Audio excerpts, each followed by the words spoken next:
Ako po si Father Kurt Stephen G. Buluran mula sa National Shrine and Parish of the Divine Mercy. Come, let us share the Word.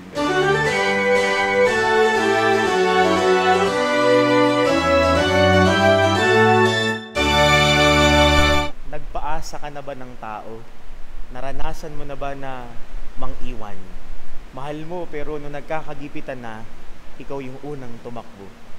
Mga kapatid, ngayong araw na ito ay pinagdiriwang natin ng kapistahan ng isang apostol ng Panginoong Jesucristo, si Apostol Santo Tomas. Isa sa pinakamaalab na tagasunod ni Kristo. Kaya kung maririnig nga natin sa Ebanghelyo ni San Juan, chapter 11, verse 16, nung si Kristo ay papunta ng Judea, isa siya sa mga nagsabing, let us go with Him. Let us die with Him. Ang tapang, di iiwanan si Jesus, naisamahan si Jesus hanggang dulo. Pero nung si Kristo ay nagpapakasakit na doon sa krus, isa siya sa mga apostol na nang iwan at umalis. Yung nagsabing di mang iiwan, siya yung mas nauna. Yung nagsabing sundan siya hanggang kamatayan, siya pa yung unang na maalam. Pero nung si Kristo ay muling nabuhay, hindi kaagad-agad naniwala ang apostol na ito. Pero ang sabi, hindi naman pagdududa ang dahilan ko bakit hindi siya kaagad naniwala. It is because of his guilt, remorse, and regret na bakit hindi niya sinamahan si Jesus sa pinakamadilim na yugto ng kanyang buhay. Not doubt, but remorse. The pain of being unfaithful friend of Christ. Pero ito yung nakatutuwa na dapat nating tingnan, mga kapatid. Nung si Jesus ay iniwanan ng mga alagad, hindi siya nang iwan.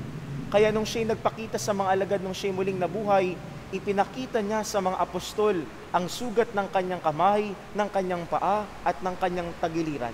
Ang mga sugat na ito ay nagpapakita hindi ng panghuhusga, hindi ng yamot, ng galit, kundi tanda na siya'y hindi nang iwan sa kanila. Kaya nga mga kapatid, dahil dito, si Apostol Tomas ay mas lalong nag-alab sa kanyang puso. Sa lahat ng mga alagad, siya lang ang tanging nagsabing, My Lord and my God.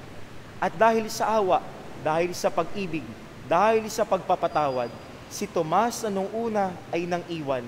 Ngayon, dahil sa kanyang karanasan ng pag-ibig na hindi nang iiwan, hindi niya iniwan si Jesus hanggang sa dulo ng kanyang buhay.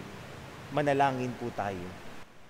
O Panginoon, sa bawat yugto nawa ng aming pagsunod sa iyo, itulot mo na huwag kaming mang-iwan sa iyo kailanman. Amen.